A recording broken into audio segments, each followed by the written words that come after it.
Welcome again to Joe Stunner Boxing. As you know, December the 23rd is only around the corner, and that means the day of reckoning. And we've talked a lot about, AJ facing Otto Wallin and Wilder facing Joseph Parker. There is one heavyweight fight on that card that I think people are overlooking, and it may well be a very, very entertaining one. It is between Arslanbek Makhmudov and AGIT Kabayel, both undefeated. Makhmudov is 18 wins, no draws, no defeats. Russian Orthodox fighter, not Russian Orthodox the religion, an Orthodox boxer who happens to be Russian. 34 years of age, based in Canada actually, even though he's Russian. And he's a big lad, 6'5", 6'5.5", something like that. But he's facing AGIT Kabayel, who is also undefeated. 23 wins, no draws, no defeats, 15 KOs, 31 years of age.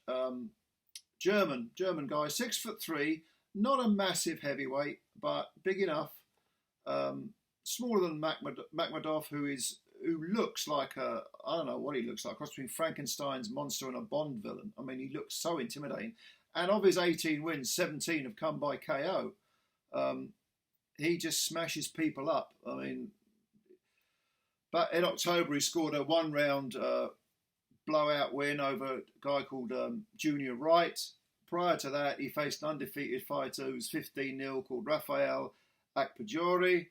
That was a real messy fight, a mauling fight with Akpajori not really wanting to even be there after the first 30 seconds. He thought, oh my God, what am I in with?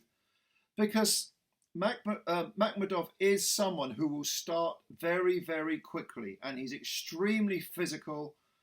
He's really a slugger. I mean, a pure slugger. I mean, he does jab.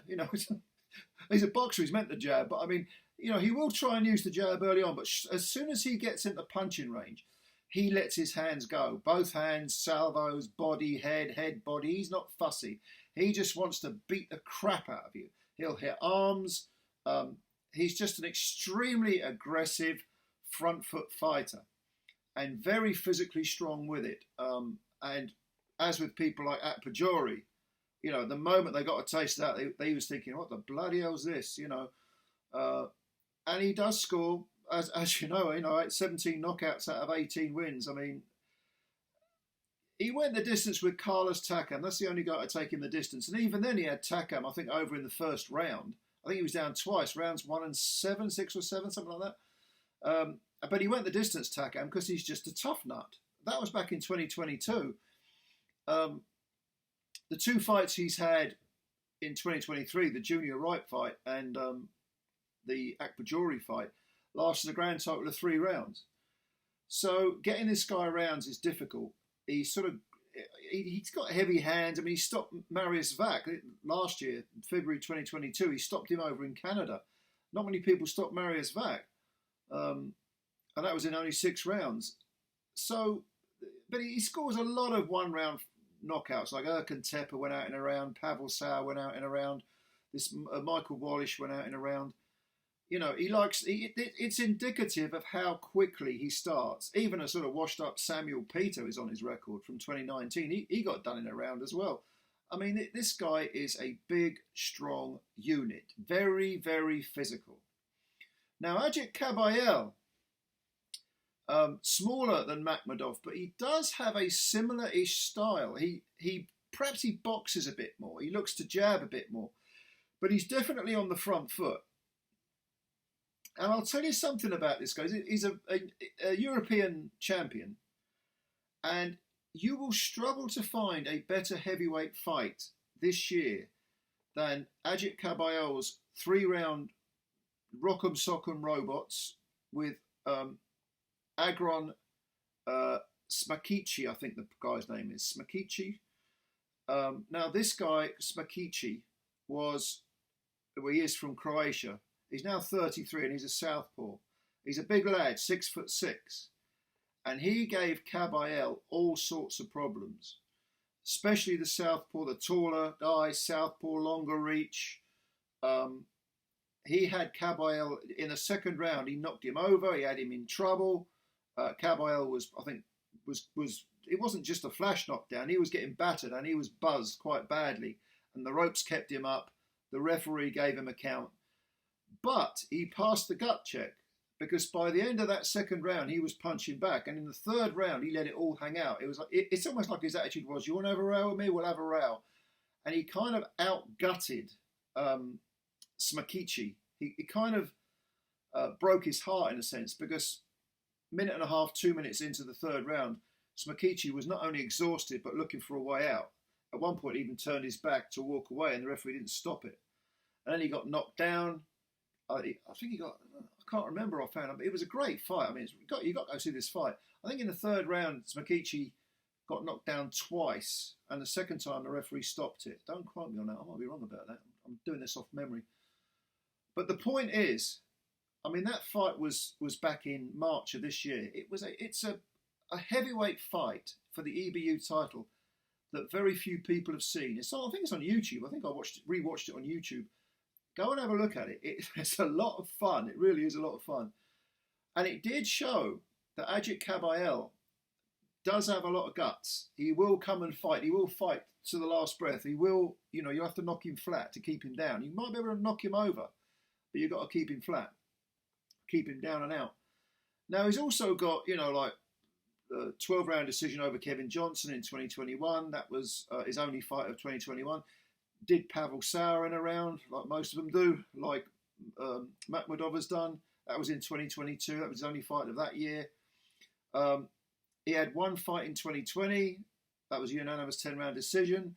He had one fight in 2029, Andrei Rudenko. I mean, that was a 12-round decision. His career, to put it mildly, has stagnated through inactivity. And if you go back to 2017, which is when he got probably his biggest win, which was over Derek Chisora. This was a Chisora that had something left. He won a majority decision over Chisora. That was in Monte Carlo. I remember watching that fight and thinking how dead the atmosphere was, but it often is in Monte Carlo. And it was the cards were close. I mean, it was a majority decision, and I thought Derek might have done enough, but apparently not. But since 2017, he's only had one fight every year since then. Just not busy enough. In a sense, you've got to wonder just how good is this guy? Because against Smakichi, I was thinking, this is the inactivity come back to haunt him. He's rusty and he's getting caught early. Now that firefight with Smakichi will definitely increase his confidence because he knows he can come through fire and win. On the other hand, he was buzzed badly in the second round. And when you consider that he's in against a similar style, I'll go with that, a similar style in Makhmudov. And Makhmudov is someone who likes to get physical. He likes to get down in the trenches. He likes the phone booth warfare. And I don't think he'll have to go looking for AGIT KABAYEL. And I think KABAYEL is going to be in a whole host of trouble if he, from the word go, when Makhmudov is fresh, if he exchanges with him. I think he's got to move. Even if he gives up the first couple of rounds, he's just got to try and draw the sting and let Makhmudov use up a bit of energy. Maybe just try and stick behind the jab. This goes against KABAYEL. I mean, KABAYEL likes to be a front foot fighter. He's got a decent enough jab. I mean, he does the basics well. But he's got to resist that temptation of exchanging with Makhmudov, because that is going to be, standard stuff for Makhmudov. That's playing right into his hands. Makhmudov is physically the stronger man. He's bigger, broader in the back, bigger arms, more natural weight, more natural muscle and power. Natural muscle, that is, not fake muscle. And I see him, if AGIT KABAYEL exchanges early, it's going to be an early night.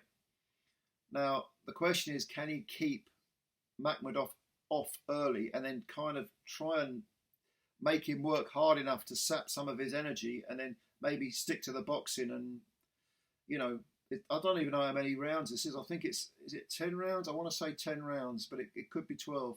If it's over 12, KABAYEL, I mean, that makes it even less likely that he's going to win. It's feasible he could box Makhmudov, but it'll take too much discipline, I think. ultimately, when he tires, he'll revert to type, as most boxers do, and he'll start slugging. To be honest with you, whichever way you slice and dice it, I see Makhmudov winning this fight, and I see him winning by stoppage. And again, Kabayel has shown guts, but I see him being rescued by the referee. 4, 5, 6 rounds, middle rounds. If it's a 10 round, it'll be middle rounds. Yeah, 4, 5, 6, around that. I'll say 4. I'll say 4 because I can honestly see Kabayel getting tagged quite early and being forced to fight rather than sticking behind the jab and maybe tying up Makhmudov and making it ugly, trying to drain Makhmudov. And even then, that's very, very difficult to do because Akpajori tried that. Much taller man. Well, he wasn't much taller, but he was sort of very, very long limbs. He tried to wrestle and maul Makhmudov. And Makhmudov wasn't having any of it. Yeah, whichever way I think about it, I think Makhmudov's got this one. I think it could be entertaining while it lasts. This is really the point of the video. I'm saying this is a fight that's kind of sliding under the radar. But I only see one winner, realistically. It'll be fun while it lasts, but I think Makhmudov will stop Kabayel. I was thinking late, but thinking about it now, no, I'm going to change my mind. I'm thinking, like I say, rounds 4 or 5, around about that time. So don't miss this fight. I mean, don't overlook it, because it could be a good one. You watch, it'll be boring as hell now. I've said that. It's often the way, isn't it? But go and have a think about it. If you've got any comments, leave them below. How much have you seen of Makhmudov and Kabayel? Because I really had to think about Kabayel, and I went on BoxRec and looked at his. It reminded me of a few fights I had seen but had forgotten. But Makhmudov is always good fun. He's just a pure slugger. He wants to take your head off with every punch. Let me know what you think. Let me know if you're looking forward to the fight. If you've got any comments, leave them below. If you're new to the channel, please subscribe. Hit the subscribe button, that helps us out. And also hit that little thumbs up, like button as well, because apparently they count them. I'm really looking forward to the day of reckoning. Are you? What are your favourite fights that you're looking forward to? Probably not this one. You're probably not going to mention this one, but don't forget about this one. It might be good. All right, ladies and gentlemen, I'll catch you later. Thanks for your time as always, and bye for now.